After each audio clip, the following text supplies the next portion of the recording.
Governor Sindh Kamran Khan Tessori نے عباسی شہید اسپتال کے دورے کے موقع پر صحت و صفائی کے مجموعی صورتحال پر ناپسندیدگی کا اظہار کیا۔ ان کا کہنا تھا کہ شہر کے تیسرے بڑے اسپتال میں نہ صرف کراچی کے وسطی، غربی اور شرقی اضلاع بلکہ بلوچستان سے بھی مریض علاج کے لیے آتے ہیں۔ اسپتال میں بچوں کے علاج معالجے کے سلسلے میں سماجی تنظیم کی خدمات لائق تحسین ہیں، لیکن اسپتال کی حالت بہتر بنانے کی ضرورت ہے۔ انہوں نے کہا کہ شہر کی آبادی کا ایک بڑا حصہ اس اسپتال کو ترجیح دیتا ہے۔ انہوں نے کہا کہ اسپتال کو درپیش مشکلات اور فنڈز کے ضمن میں متعلقہ حکام سے بات بھی کروں گا۔ انہوں نے ڈینگی کے خاتمے کے لیے شہر بھر میں اسپرے کیے جانے کو ضروری قرار دیا، جبکہ گورنر سندھ نے عباسی شہید اسپتال کے دورے کے دوران اسپتال کے مختلف وارڈز کا معائنہ بھی کیا اور سماجی تنظیم کے زیر انتظام چلڈرن لائف کیئر سینٹر گئے، جبکہ ڈینگی وارڈ میں مریضوں سے بات چیت بھی کی۔ اس موقع پر میڈیکل سپرنٹینڈنٹ نعیم القمر نے گورنر سندھ کو اسپتال سے متعلق بریفنگ بھی دی،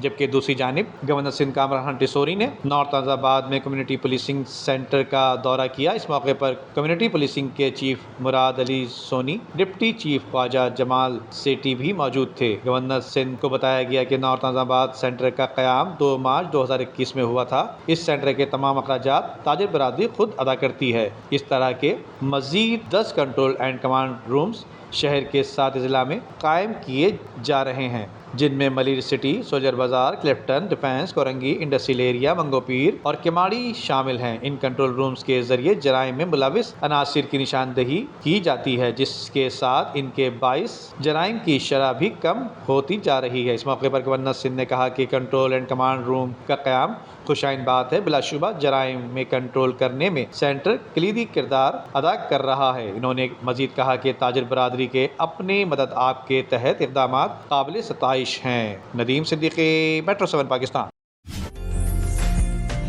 عمدہ میں پکائیں اور جی بھر کے کھائیں۔